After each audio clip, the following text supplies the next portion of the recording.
thank you so much everyone who's able to join us today. Welcome to the workshop on dealing with stress of returning to the workplace, especially in these challenging times. We're hoping this will be relevant to your work. It's part of our Westchester Library Association's professional development series, and we'll be guided through this workshop by Dr. William Lamson, and I'll introduce him in just a few minutes. My name is Krishna Horrigan. I work with the Westchester Library System and Outreach. Many of you know me from that angle, but I'm also this year the co-chair for the WLA Professional Development Committee with Megan Fenton from the Greenberg Public Library. And we'll be continuing to bring professional development opportunities like this to the library community through the rest of the year and into next year.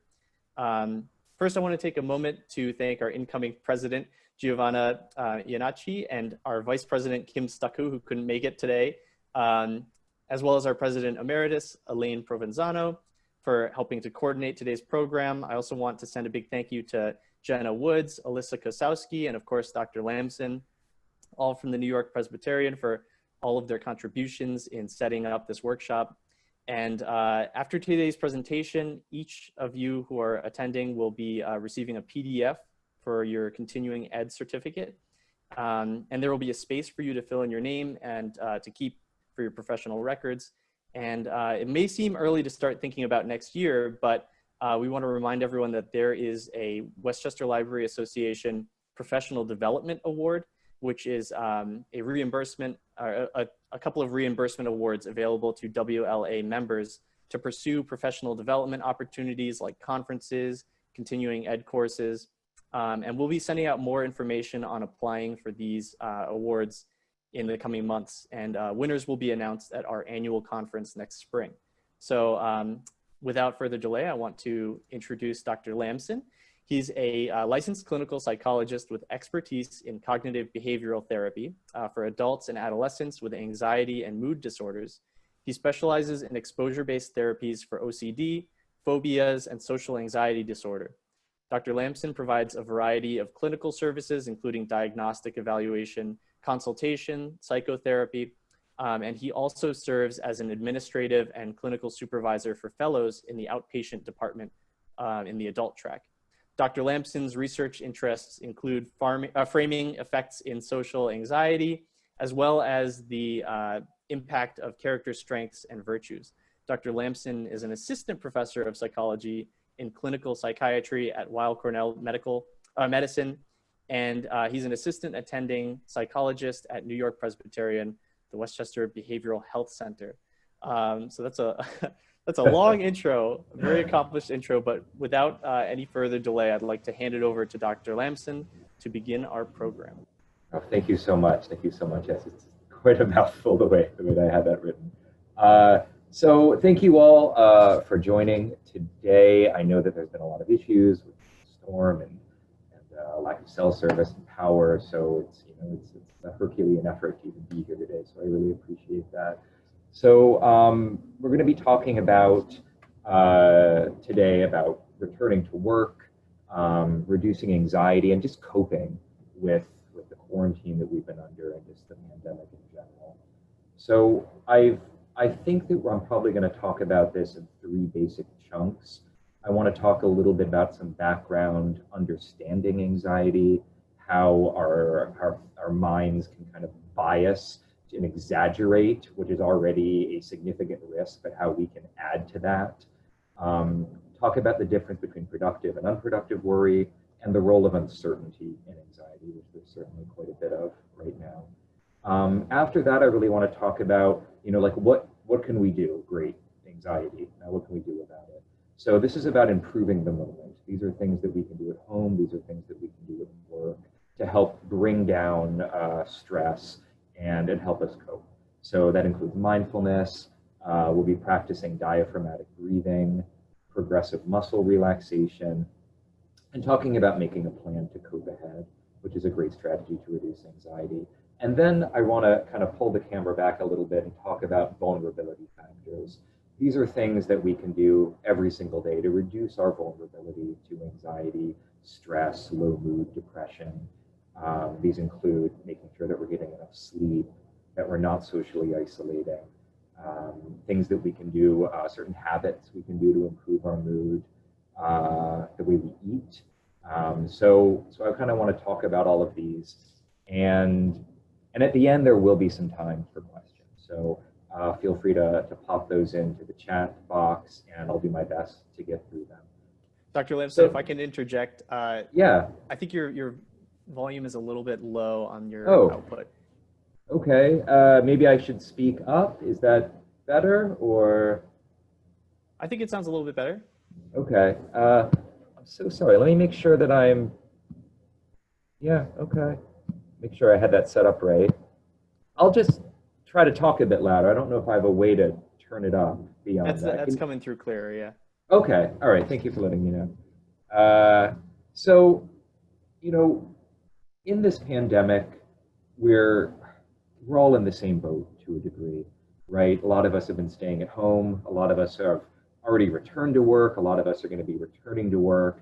And we're feeling a whole range of emotions about what that feels like for us. There might be a little bit of excitement about returning to normalcy or whatever normal looks like right now.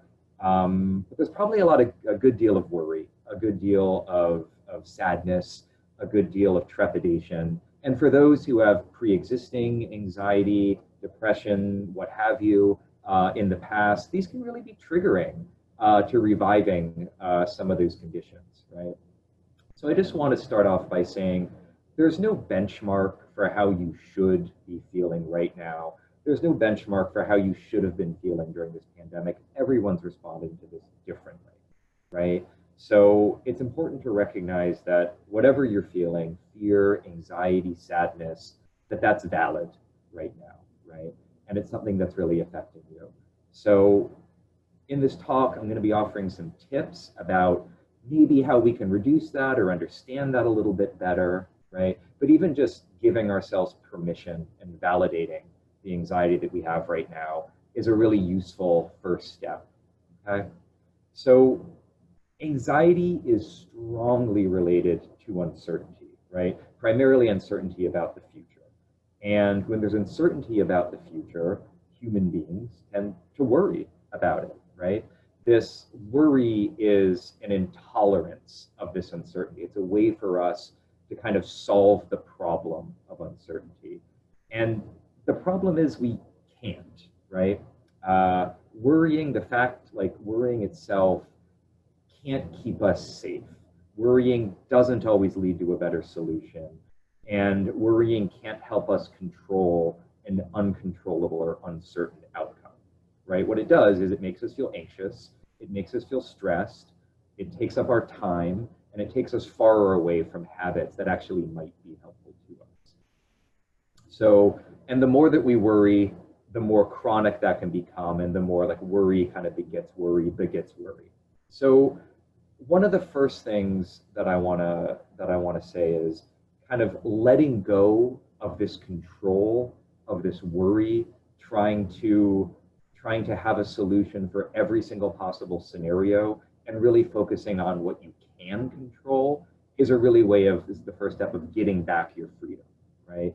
And the good news is we can control a lot of the problems or a lot of the risk factors that are very major, right? Washing our hands, wearing a face mask, social distancing, doing what we can to avoid super high risk areas. These are the things that are in control. And once we're doing those, there's little that worry about uncertainty can add to that. That'll help us. Okay? So it's a perfectly natural human phenomenon to worry. I do it, you do it. Every human who lives and breathes during this period is doing that.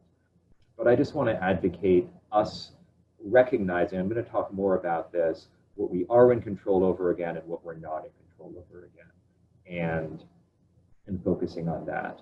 Also, trying to look at the probability and not the possibility of things happening, things bad happening. It's very possible that any number of things can happen. It's very possible that we can get sick. It's very possible that someone we love can get sick. But we still want to look at the probability of that occurring if we're doing everything we can to stay safe, those things we are in control, right? It is still, rather low that if we're taking these precautions, that we will in fact get sick. I'm not saying it's not possible, right? But I want us to be aware of the probability and the possibility. And one of the things that feeds into that and makes us expound that possibility sphere and add to the uncertainty is Googleitis, 24-hour news channel, staying glued to that. I know I've certainly been guilty about that. You know, when we start to worry about something, we Google it, we want to put on, you know, pick your favorite 24-hour news channel, and we watch it, right? And what they're reporting is usually constant bad news, right? They don't ever report nothing happened today, right? So the more often we're watching that, the less in control that we feel, right? The more anxiety is ramped up. So, and the more that we feel that this can happen to me, right? And I'm not saying it can't, but this increases that bias. So we see more risk than there even actually is, and there's already enough risk. So I just want to go over briefly some of these ways that we exaggerate risk. You know, the more recent an event, the more our brain processes this is more risky. I know that this is going on for a while, but still, it's still pretty recent. Salience, the more dramatic or memorable or intense something is, the more our brain sees this as riskier, right? Kind of adding fuel to the fire. The more easy we can access information about it, the greater the uncertainty. If it's invisible, if you can't see it, there's a higher risk, and we can't see the virus. We don't know who's carrying the virus, right? Lack of control, again, we perceive that control is really linked to ideas of greater risk. And anything that can change suddenly, like I could get sick tomorrow, this is also going to increase our fear, right?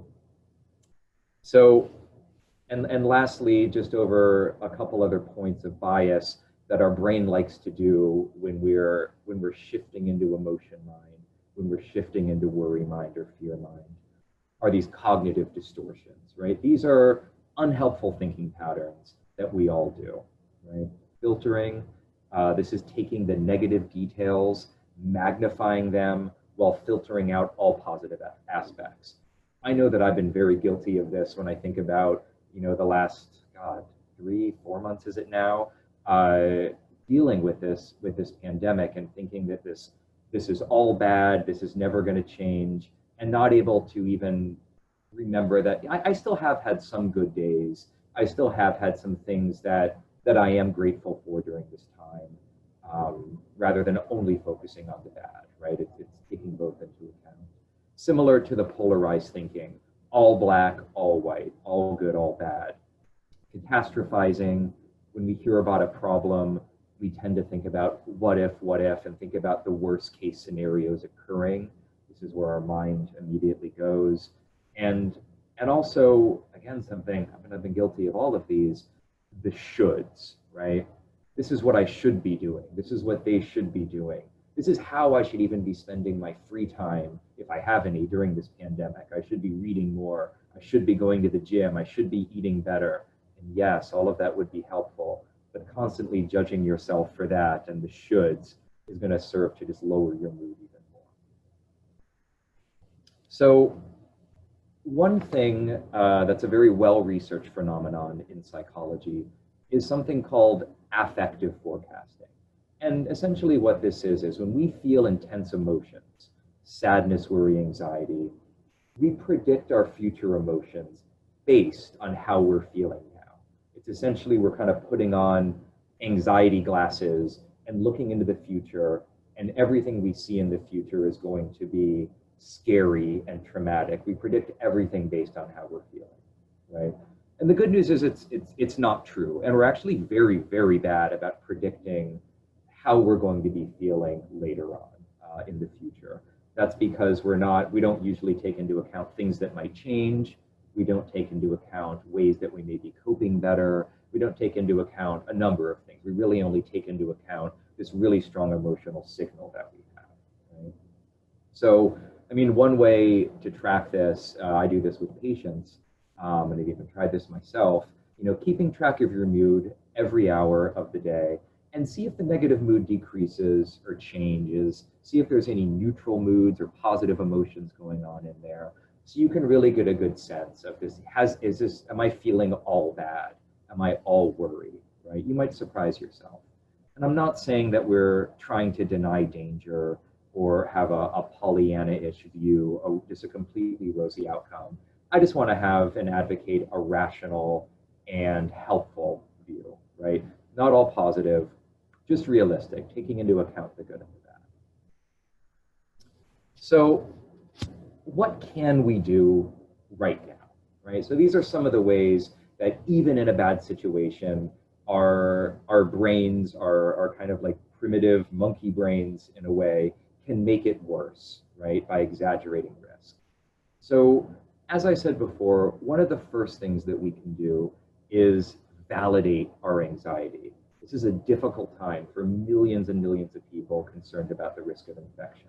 So just validating how anxious we might feel right now and normalizing that. I'm feeling anxious, my colleagues are feeling anxious, my patients are, we all are, right? And when we're able to do that, not put ourselves down or judge ourselves for, I should be handling this better, that person seems to be doing it pretty well, why do they have it together, why don't I? It makes us feel worse, right? So it's a very natural response, but I just really want to focus on that validation. The other thing I want to talk about is productive and unproductive worry. Right? We're going to talk some more about that. Productive worry leads to action today. This is something you can actually do. This is a problem to be solved. If you can use a to-do list to solve the problem, it's productive worry. Like it'd be productive to wash your hands today, to use sanitizer, to elbow bump rather than to handshake, cover your face, right? And avoid unnecessary travel. It's unproductive to constantly be ruminating about the what if. You know, what if I do get caught, you know, close to people? What if that person isn't wearing their mask? What if crowds of people show up, right? To a degree, you might be able to plan for that. But as the what ifs start compounding and compounding, this just kind of becomes free-floating worry, and it's something we can't really make a plan for. Okay, so I'm gonna talk about some ways to distinguish this more concretely, right? So is there a solution to the problem, right? If there is a solution to the problem, do it, right? Done worrying. Is the worry limited to one situation, right? If the worry is kind of free-floating and can only really be thought of in, you know, will I get sick? Will I be there late? Will I not have access to, you know, an area of my job that's going to keep me safe? And will this happen? And will this happen? Now we're worrying. We're not solving a problem. Worrying lasts for less than 10 minutes, right? If we're worrying for more than 10 minutes, well, I guess what I'm trying to say here is if you're worrying for more than 10 minutes, you are in fact engaging in unproductive worry. No more problem solving is probably going on, right? And we want to acknowledge that when we're thinking about productive and unproductive worry, if our worry is only focused on things over which we have no control, then there's probably no planning happening. In fact, you could worry about the same thing constantly for years and never be more prepared if you don't really have control over that situation. And we talked about what we might have control over and what we might not have control over, right? And using anxiety or using worry as a tool to quell anxiety. There's a reason we worry. It feels like we're making a plan. It feels like we're solving a problem. And so we like that our brain kind of feels a little bit more comfortable and our anxiety goes down. But it doesn't actually solve the problem. And it begets, again, more worry and causes this chronic rumination. So we want to notice when anxiety is driving the worry rather than problem solving. And, you know, just this can be an entire course of therapy. I don't expect, you know, everyone to be able to distinguish this perfectly. I know that I can't all of the time, but it's important to keep these guidelines in mind. If what I'm worrying about is productive and it's something I can do something about, then let's focus on that. And if it's unproductive, we want to focus on letting it go, right? And maybe transitioning to other habits or other activities that might be helpful to You know, one quote that I think of is unproductive worry, like Parkinson's proverbial law, tends to expand to fill the time available. And for those of you who aren't familiar with this, you know, Parkinson's law, which I wasn't either when I first heard this, it's the idea that work will expand to fill time available for its completion, right? So any amount of time that you have, if you're feeling anxious, worry can kind of fill that up. So what do? We really try to fill our time with daily goals, right? And another strategy that we can do is to just set worry time aside. Setting aside 15 minutes every day, right? If we're going through our day, let's say like we set it at 3:30 in the afternoon, and during the rest of the day or night, we write down the worry we might have and set it aside for the worry appointment time at 3:30, right? And then we get to sit down and we look at our worries and we ask, is this productive? Is this unproductive? We kind of go through that algorithm. Oops, that I'm sorry, I have two computers set up and I realized I moved it on one and not the other. I apologize. So I guess this didn't make sense a moment ago. So as I was saying, worry time, setting a certain time during the day and keeping track of your worries, maybe writing them down, and during your appointment, checking to see if they're productive or unproductive. Is there a to-do list that'll help me make progress right now? What if I accepted uncertainty? What is the probability? And keeping that contained. And it's actually a very, very helpful technique that's very effective in cognitive behavioral therapy to kind of set aside this time.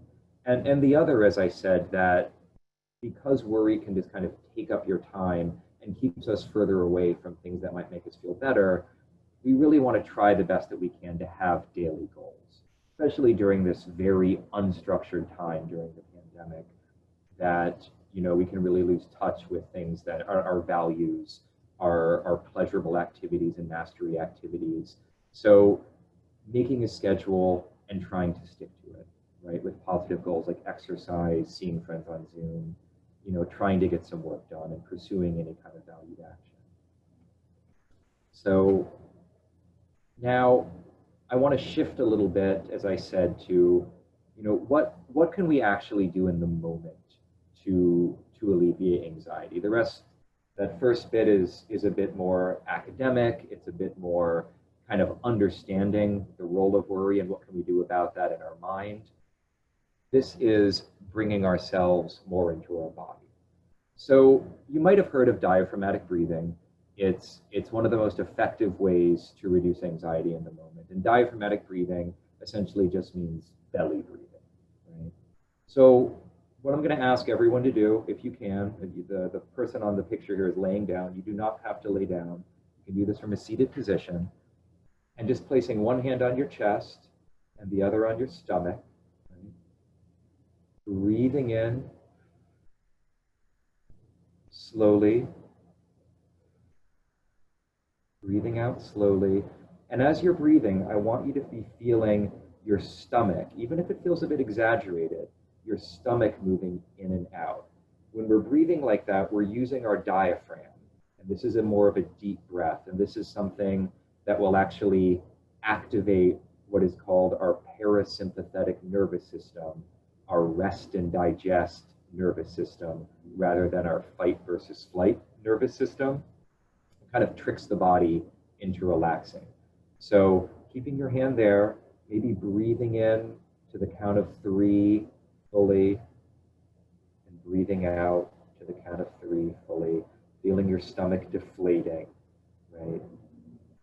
So it's very simple, but you actually have to do it, right? This takes practice. This takes a little bit of time. I would say, and I've made this slide, this packet available. So we're going to be sending this out. There's a very similar instruction that I'm going to send you. You can see how simple it is. And I guarantee you, if you were to spend 5 to even 10 minutes doing this in your day, your blood pressure will be lower, your anxiety will be lower, your heart rate will be lower, and it doesn't cost anything. You can do it anywhere. So the next thing I want to talk about, some other ways to kind of stay present, right, are this method called dropping anchor. So if we're feeling in crisis mode, feeling really highly emotionally aroused, the first step is what's called this grounding exercise. So, as we sit there in our seat, we can even practice this together.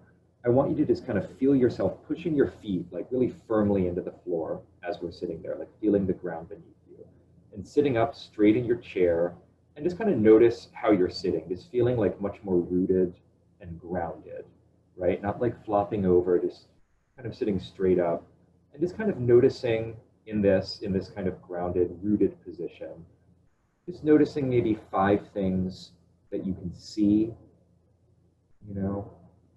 I see a book, I see a mouse, I see a computer screen, I see a dresser, my phone, things I can hear, the hum of the AC, you can hear birds out the window, cars, a plant rustling the leaves. And what can I feel? I can feel the air from the fan on my skin. I can feel where my feet are making contact with the floor, body's making contact with the chair, my hand on the desk, even my shirt kind of touching my shoulders, right?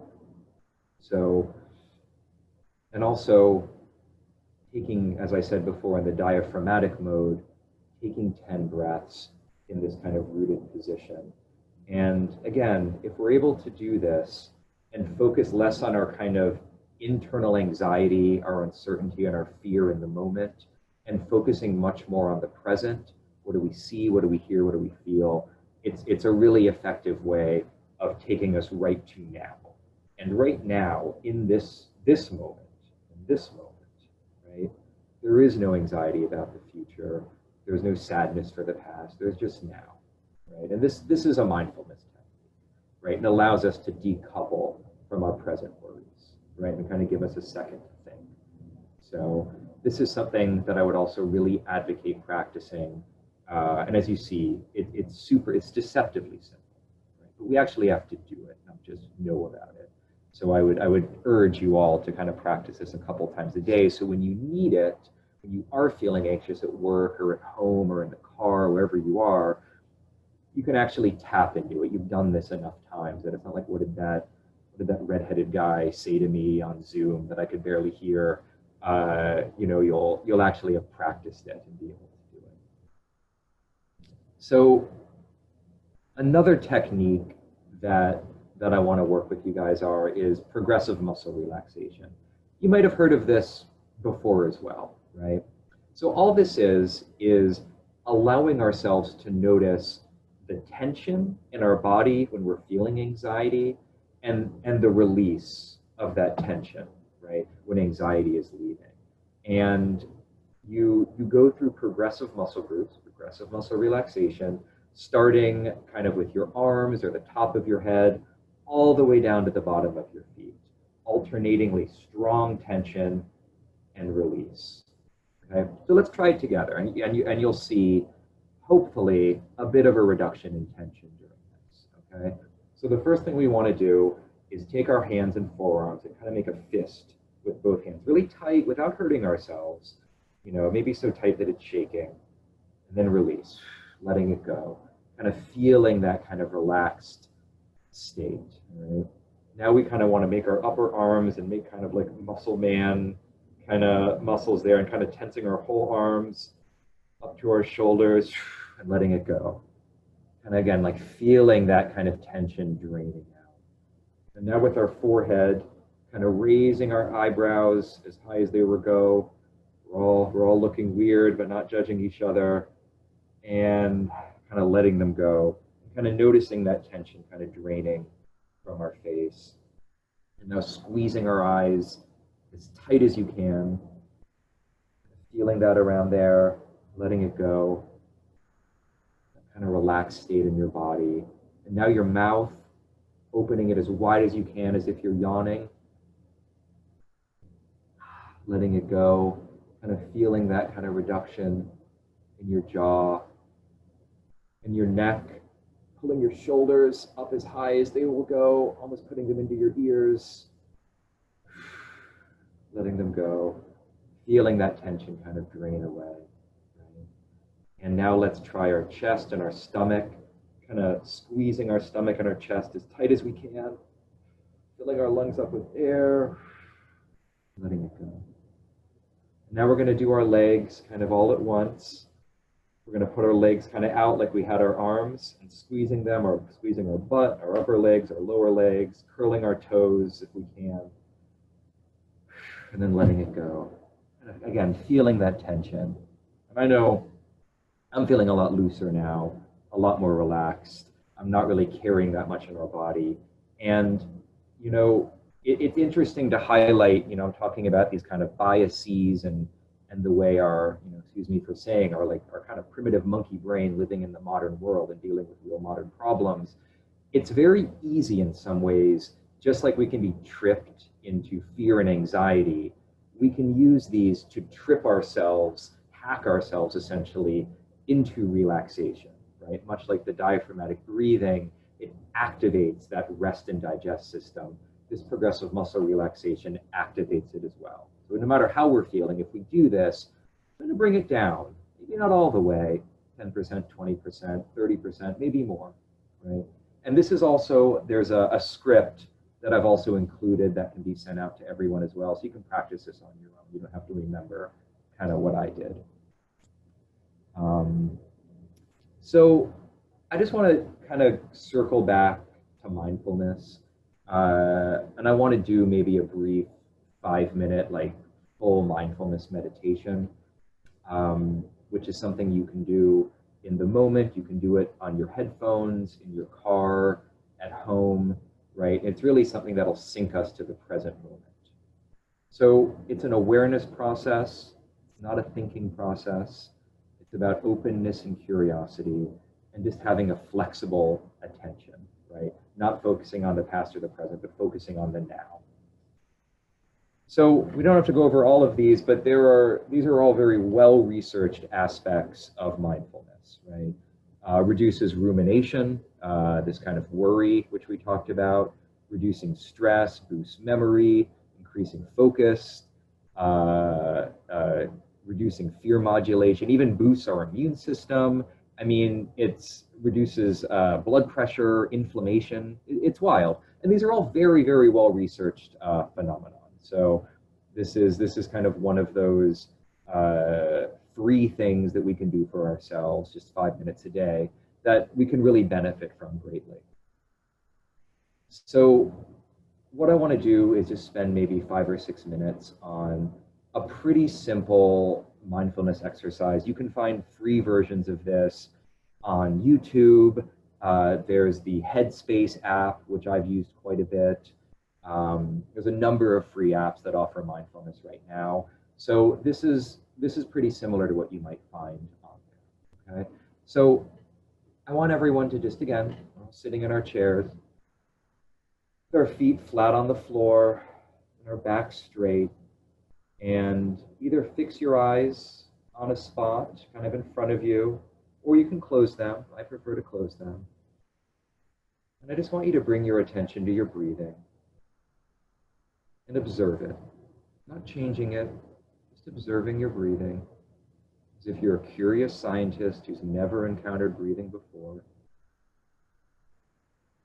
Just noticing the air as it comes in through your nostrils and goes down to the bottom of your lungs. Maybe noticing the air a bit warmer as it leaves your body, cooler as it goes out. Just breathing in, breathing out. Noticing the subtle rise and fall of your shoulders, the gentle rise and fall of your rib cage and abdomen. I just want you to fix your attention on one of these areas, whichever you prefer. Just fixing it on the breath, moving in and moving out. Just the rising.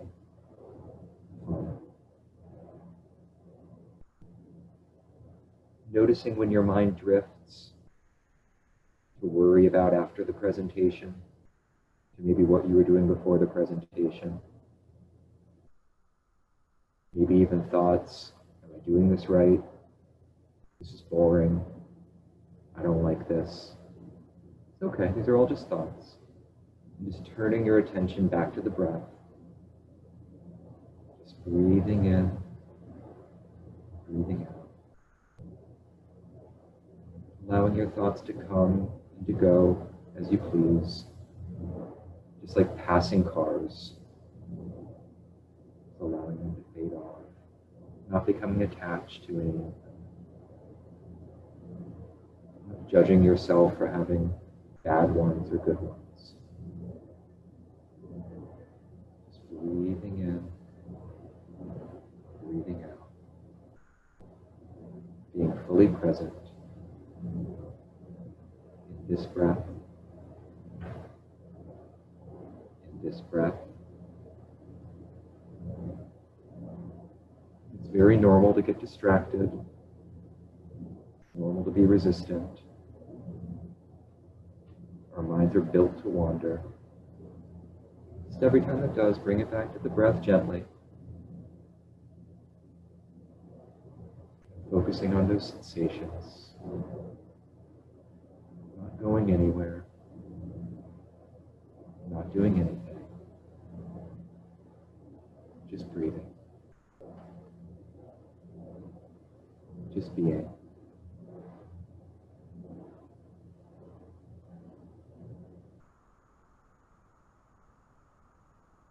With the next few breaths, just bring your attention gently back into the room, back to the presentation. And when you're ready, you can open your eyes. So, normally I would love to hear what people have to say about that. I'm sure there's some reactions, positive, negative, neutral. But the goal of this is not to be mindless, to not have thoughts, and to just fully relax. It may be relaxing to do it. The entire goal of this is to notice when our mind is drifting from our focus, which was the breath, or bodily sensations, noticing when your mind does that, which it will, 1,000,000 times, and just bringing it back. It's that kind of like rubber band effect of bringing your brain back to the present that gets stronger, right? In fMRI studies, people engaging in mindfulness beyond all of those, that host of other benefits, we actually build something that's called cortical thickness, which is our frontal brain gets stronger, right? It actually changes our brain structure the more we have that rubber band effect, letting it go and bringing it back, which allows us to be more fully present and deal with worry much more, and to give us that moment to be like, am I ruminating? Is this worry? Am I in danger? Or is this just my anxiety, right? So it's a very powerful tool, and something that I could talk about, God, for forever and not get to the bottom of it. So, but it's thank you for, agreeing to, or sitting through that at the very least. All right. So lastly, in the time we have, I noticed that it is clocking down and I want to have some time for questions. I want to talk about vulnerability factors, which I think is hugely important here. So these are the things that we do, that we're carrying around each day with us. This is the way that we're kind of living our lives currently that can make us more vulnerable to this worry, to this anxiety, to this stress of going back to work, this stress of just being currently. And these are some ways, some really well-researched ways of reducing these vulnerability factors. So the first one is increasing social interaction, which I do know is difficult now, right? But luckily, I mean, we're all proving that we can interact in this way, without having face-to-face interactions. Using technology to connect with friends, calling, having daily check-ins, making a list of people maybe you haven't spoke to in a while, and just reaching out to them, right? A lot of times when people are feeling stressed, anxious, worried, and dealing with this like endless ennui of the pandemic that we don't know when this is going to end and kind of feeling this amotivation, you know, we start kind of losing a sense of doing this. We become, to use a psychological term, like anhedonic, which means like without pleasure. We just don't really take pleasure in doing the things that we used to, right? And that's a real symptom of depression, something that we look out for in my practice. And one of the best ways to combat that is through increasing social interaction. Even if you're not really feeling like you want to do it, just scheduling it, planning it, and engaging. Focusing on your health, right? Eating in line with your values. I'm not telling you what you should be eating, what you shouldn't be eating, but if what you're eating is making you feel bad about yourself and isn't kind of something that is improving your mood and is maybe making you feel guilty, I want you to be aware of that and try to make a plan to eat in a way that's more consonant with your values. Exercise, whatever you can do, right? The more the better, even if it's just walking a little bit each day, trying to get your steps in. This is a very powerful way to reduce anxiety and improve mood. In fact, if there's one thing that I could have all of my patients do, it would probably be to exercise for at least 10 to 20 minutes a day. You get huge boosts in mood and reductions in depression and worry. And not judging yourself for not exercising or doing it perfectly, I just want to add. Getting enough sleep, and I'm going to talk about that more in the next slide. You know, making sure that it's regular. It's really easy to get out of whack during this period. You know, trying to engage in hobbies and things that you did before the pandemic. Are you still in touch with those? Are you still engaging with those? How can we build those back into your life? Very important to be thinking about that. And that's where that term anhedonia comes in. We just really don't feel that pleasure or that motivation right now. What can we bring from the past, our strengths that we had, and bring them to now and just engage in? I've mentioned before, limiting screen time, scheduling a coronavirus-free hour at the very least a day where you don't talk about it, you're not looking at it, you're trying not to think about it. Keeping a routine, sticking to it, and trying to do what you can to cope ahead. And I think this is really important when we're going back to work.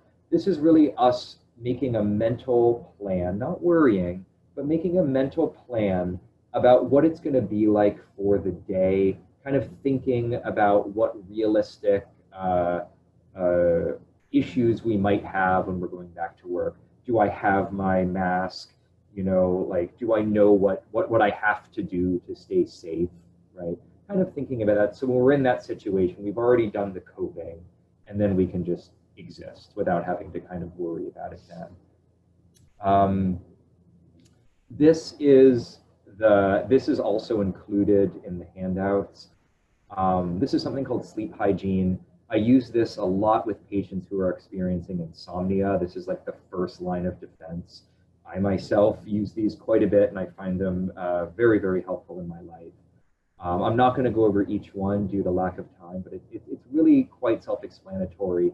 And if we are, you know, depression, anxiety are going to throw sleep out of whack, and we may just have sleep problems in general, which can make us more vulnerable to more depression and anxiety. So please have a look at this and try it for a week or two and see how you feel.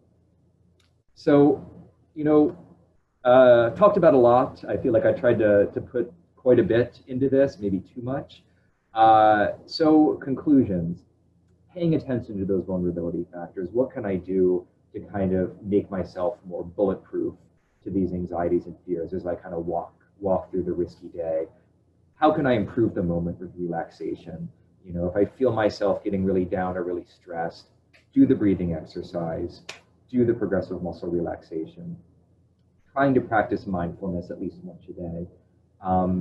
Noticing our thinking, notice that we're built to exaggerate risk. It's just our brains doing that. And I've really talked about some ways that are very salient right now, while we're seeing more risk than there is. And I'm not saying that there is not risk, because there is. So basic checklist. If you don't think about anything else that I've said today, each day, if you can, did I talk to someone today? Did I eat in line with my values? Did I get any exercise? Did I get something done that I needed to get done? Did I pay that bill? Did I do the dishes? Did I do something I enjoyed, something pleasurable?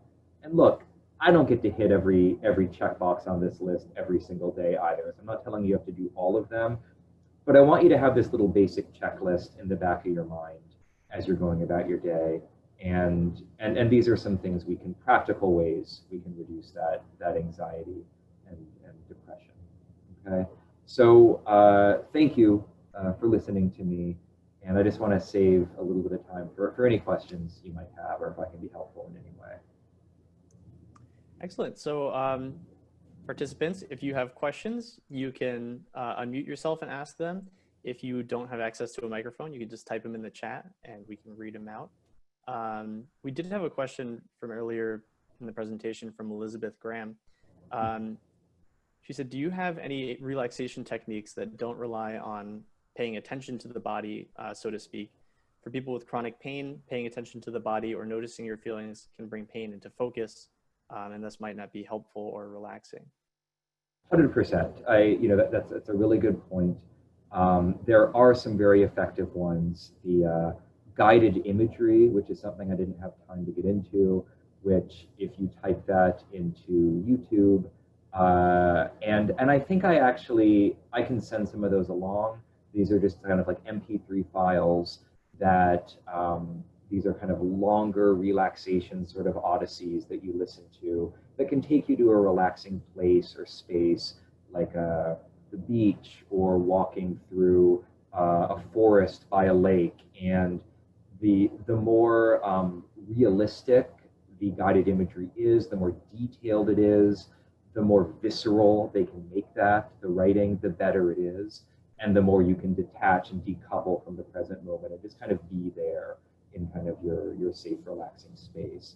So that is something I've definitely used with chronic pain patients, or just people that want to reduce their worry in the moment. So that's a great question.